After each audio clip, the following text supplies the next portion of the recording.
നമസ്കാരം, ഞാൻ doctor Anjali, Ayurmana Ayurveda and Panchakarma സെൻറ്ററിലെ കൺസൾട്ടൻറ്റ് ഫിസിഷ്യനാണ്.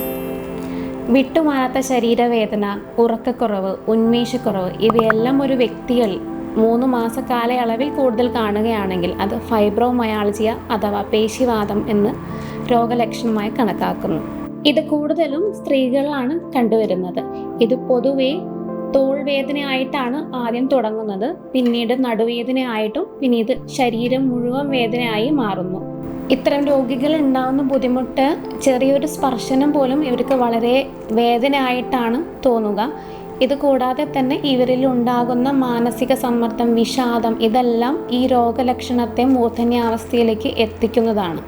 അതുകൊണ്ട് തന്നെ ഇത്തരം രോഗികൾ നമ്മളെടുത്ത് വരുമ്പോൾ ഇവരുടെ കൂടുതലും രോഗലക്ഷണങ്ങൾ മാത്രം കണക്കിലെടുക്കാതെ ഇവരുടെ മാനസിക ലക്ഷണങ്ങളും കൂടി ചോദിച്ചറിഞ്ഞ് അതിനനുസരിച്ചുള്ള ചികിത്സാ രീതിയാണ് നമ്മൾ സാധാരണ ചെയ്യാറ്. ആയുർവേദത്തിലെ ഔഷധപ്രയോഗങ്ങളും സ്നേഹസ്വേദ രീതികളും അതിൻ്റെ കൂടെ തന്നെ അല്പം വ്യായാമവും കൂട്ടിച്ചേർത്താൽ ഇത്തരം രോഗികളിൽ നല്ല രീതിയിലുള്ള മാറ്റം തന്നെ കണ്ടുവരാറുണ്ട്.